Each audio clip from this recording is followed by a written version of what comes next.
Welcome to Coffee and Conversation. I'm Chuck Adams. Today we'll be talking about preparing to win new patients in the new normal. I am really excited to be able to spend some time with the internationally known management consultant and speaker, founder and CEO of Terri Ross Consulting, the one and only Terri Ross. Welcome to the program. Chuck, thank you so much for having me.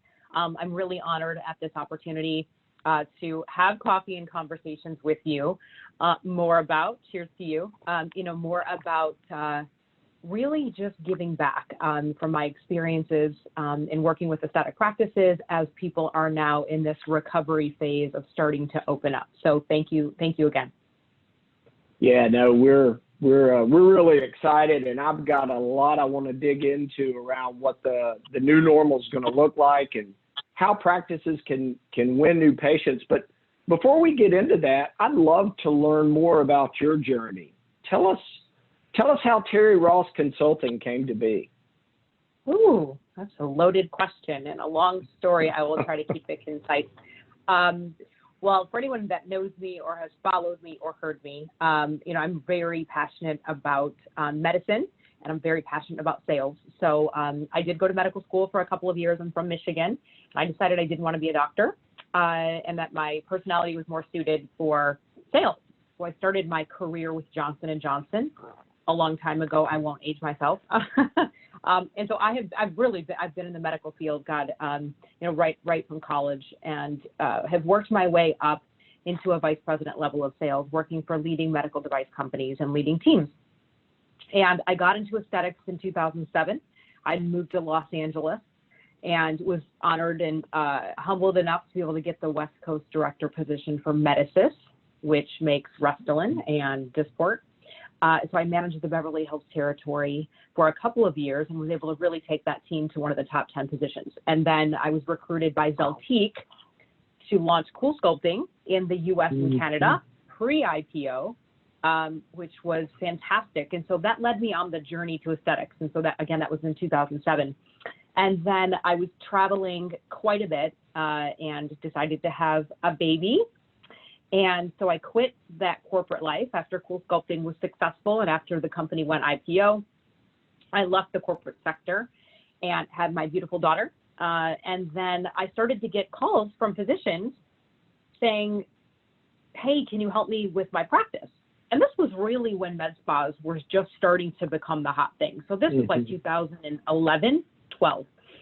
And some very high profile physicians, Dr. Paul Nassif and Garth Fisher and the physicians at Lasky, kind of all simultaneously were like, can you help me grow my practice? And luckily I built good relationships. I had never worked in a medical practice, but I'd had the aesthetic experience. I had had the management and the leadership experience.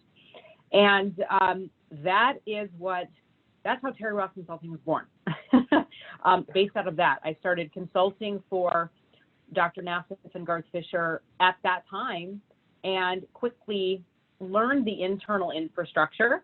I learned a lot along the way, which I think, again, allows me to be somewhat different, a different type of consultant in the industry, having both the corporate background, but, tangible, real world experience. And so that's how the business started. Well, I tell you, that's an interesting story, first of all, and a unique skill set that I think you can bring to practices as you kind of trying to help them really pursue growth. Look, we talk to practices around the country, every day, all day long, and we keep hearing the same thing, and that is, I can't wait for everything to get back to normal. What do you think a new normal looks like for aesthetic practices? That's such an interesting question because, we can look at the new normal in different ways. Personally, obviously, and I have my thoughts about that, but as it relates to your particular question, things will not be the new normal. They won't be the same. And I hope to God that they're not, for a couple of reasons from my perspective. So as a consultant, we get clients that call us a lot of times, not proactively, but reactively. They've hired the wrong website company. They bought too much equipment. Their pricing is too low. They didn't hire right. They're not making any money, and they wonder why. And they don't know. So with all due respect to the community, right? If you're a provider, be a provider, but you're not a great business person, which is why there's consultants. And so I'm a big believer in, stay in your lane, do what you're good at, right? And then, seek out expertise where you need it. So one of the things coming out of this is that I hope these past couple of months, people have really taken the time to evaluate their business, sadly, out of a crisis. But if they took the time to actually look at their P&L and look at their balance sheet and look at how they were compensating and reevaluate what wasn't working, right? A simple SWOT analysis. That's one thing that can allow people to come back and when they're opening their doors to make informed decisions that will make change. That being said, the patient experience will not be the same. I love getting my hair done, right? It's just, girls like that stuff. It feels good. I love getting a massage. There's something to be said when you walk into an aesthetic practice, the way that it feels. And it won't feel the same. Patients won't be able to commiserate and hug and stick around to have conversations and touch the skincare, and it's going to be an in and out process. So it's going to reduce that that feeling and the desire. It won't take away the emotional need, right, of what that patient wants to come in for. Yep. It will affect the finances significantly. So if people were already hit and impacted, which most were, and I'm sure many will not be able to sustain. And if they did not pivot, and if they did not adapt, and if they did not make change in the right way, knowing now you can't have double, triple book patients. You're going to have to stagger those patients, which means your revenues already, you were hit hard, you lost a lot of money. You're not going to be able to recoup those funds because of the way you have to stagger appointments and patients. Your staff. I said sales. I want to be very clear when I say that. When I say sales, I mean education. And it shouldn't be a sticky word because we are selling something, but we're not selling the widget, right? We're not selling the implant, and I'm not selling Botox. I'm selling the solution to a problem in the way somebody feels. Yeah. And training is now more important than ever, right? You can't have your staff go back reading a script. I mean, reading a script, who gives a shit about the words on the paper? Like, are they that skilled? Are they that adept and trained to be able to communicate effectively with sympathy and with empathy, right? Because people are going to be in a very different mindset than coming in and everybody's just real happy because they want to get their laser done that day. So those are some of the top things that I think are going to be very impactful and change the industry. Yeah, the aesthetic space is, there's such an emotional draw anyway in a lot of the services that people get. It's going to be really interesting to see, how that evolves from a patient experience as we really start to get some traction with practices opening up. I've heard you speak about this concept of hidden revenue, and I find it fascinating. Why don't you tell us what you mean when you talk about hidden revenue at a practice? Yeah, absolutely. Thank you for a great question. Again, back to my point about training and what does training mean? What does that consist of, right? That consists of, how your front desk answers the phone. It consists of understanding, all of the treatments and services that you offer and how they work versus the competitors. It means, do you understand the value proposition of the practice? Do you understand how to run your patient management software so it's efficient? Do you understand the dynamics of your website and when a web lead comes in, the cadence of what that should look like? To understand what happens in that consultation room to convert a patient. There is a whole host of things that I could go on and on. And so hidden revenue comes from the lack of training on how to operate your business effectively. It's not just a piece of software sitting here that you just type in Chuck's name in there, right? I always say inspect, right, what you expect. It's like garbage in, garbage out. And so everybody, and now we can't just, throw spaghetti at the wall and hope that that marketing campaign works. We can't do that now. And so the hidden revenue comes from what is inside that database, right? What is the lifetime value of your patient? How often does Terri return, right? What does that retention number look like? How often are patients converting? The follow-up. I did a webinar with Simplast, and there's a blog on my website called The Fortune in the Follow-Up. No one follows up with patients. They might after a procedure. But if I came in for a consult and I did not book and I left, there is no pick up the phone and genuinely call me and say, hey, Chuck, I know you were in on Tuesday. This is Terri, the office manager. I'd love to get a little bit of feedback. I see that you didn't book. Help me understand why. Little things like that, right, make a difference in the practice. I would be so wowed at that if somebody wanted to call me. And so those are things, because when you pull the data out and you see how many people don't return, you're like, holy shit. I have a client in Cincinnati, and I was there. She's building a med spa. I was there for a different reason. She's a cosmetic dentist. And it ended up shifting into her dental business, which is very similar to aesthetics. It's cash, right? And we found about $6 million in open invoice that had never been closed. I mean, so just think about that. If you actually go back and pull clients that did not book for whatever reason, that's the hidden revenue.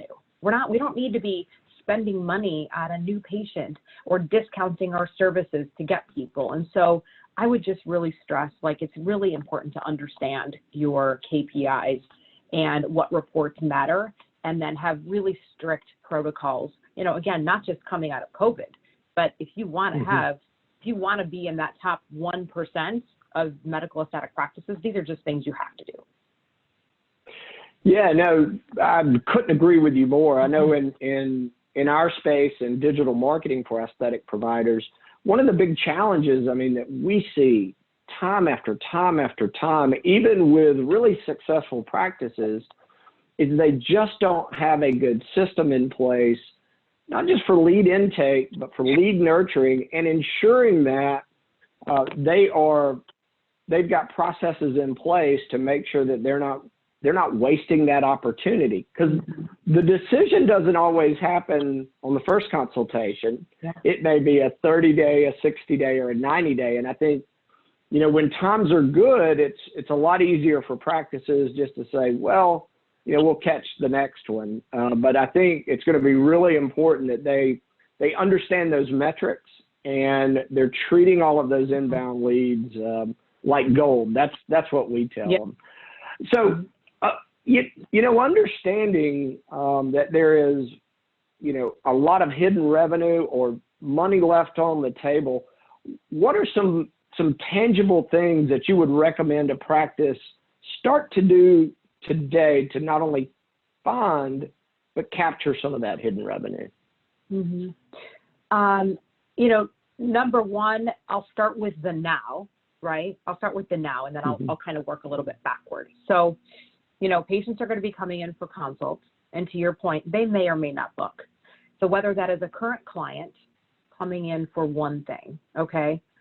What I always teach is we can't look at a patient as a symptomatic approach, right? I might come in today for Botox, but you really have to be able to have the ability to discuss with me everything else that's bothering me, so that I can have a treatment plan. So I think it's important looking at, and so from a measurability standpoint, instead of looking at data in the month, which is fine, you can look at it in the month and in the week. But I think that it's easier, especially right now, perhaps with the lack of staff being at the practice, that I want you to take a look at how many new consults came in the month. And then I want you to take a look at who did not book. So those conversion ratios should be around 70%. If you're below that, something's broken in the process, okay? Whether that's a training issue, we don't know what happens behind those closed doors in that consult room. So at the end of the week, whether it's Friday or that Monday morning, if they did not book, I want you to make a copy of it, put it in a manila folder, and have the manager or somebody that you delegate within that practice to call every patient and have that conversation like I just said. we all are craving human touch right now. I would love if somebody called me and said, gosh, I know you were in and you didn't book your appointment. I'd love to learn a little bit why. Right? And you're as an owner of a business or as a manager, you're also going to gain a lot of feedback. So pre-COVID, maybe I'm going to tell you that I didn't like that provider, or I waited too long, or there wasn't enough value, whatever that is. Post-COVID, right? I think it's just, again, that cherry on top to say, God, that was a great patient experience, and more of like the white glove service versus just leaving. So that's one thing. The second thing would be, hopefully you've been communicating with your patients throughout these couple of months. But it's important to go back. Obviously, go back on your cadence. So if you know that Botox is 3 months, your fillers are 6, your lasers are annual, whatever treatments you have and whatever time frame is required for them to come back to ensure they have the best outcome, being able to run those reports. And then not just sending a text and not just sending an email, right? The push marketing, right? We're push, right? That's only going to get you so far, right? We want action-based things. I would suggest, again, someone make an effort to call these patients, because there's so many choices now. And if you did a good job and they were loyal to you, those are the two very simple things. Really, again, it just comes down from reporting. And then back to what you said, Chuck, knowing you guys are a digital marketing company, I am very much, a huge believer. Those leads are gold. And it is shocking. And I'm sure you see shocking. They they're not answered. They're not answered timely. It's a crappy response. You guys, we have got to really get it together, right? And there is very simple things to do. But again, with a little training behind all of that, those web leads can be converted, right? So I'm sure, wouldn't you agree, Chuck? If I'm writing in on a web lead, I'm writing into you and I'm writing into other practices as well. So it's who's going to get me first and then who's going to handle it the best way possible that I want to come in. Yeah, I mean, there's a Harvard business study that indicates that over 75% of all sales that happen across every category go to the first company that responds to an inbound lead. Yeah. The faster you respond, the more likely you are to ultimately win that patient. And I agree with you. I think it all starts with measuring what you do, both from a marketing standpoint as well as from a lead management standpoint, because if you don't know your numbers, you don't know your conversion rates, you really don't know your business. So, Terri, this has been awesome. If a practice wants to get in contact with you and maybe learn how you could help them, what should they do? Yeah, thank you for asking. A couple of things. So the website is terrirossconsulting.com. You can go there on my website. You can fill out the contact form. You can certainly feel free to email me directly, which is terri@terriross.com. I would welcome the opportunity to speak with you, to learn a little bit more about you, how I can help support you through this time so that you are feeling confident, your team's feeling confident, and that you're stronger, better, wiser, smarter when you go back to work. Terri, thanks for joining me for some coffee and conversation this morning. Cheers. I really appreciate it. This was great. Thank you so much. Talk soon. All Thanks, right. everybody. Thanks a lot. Take care.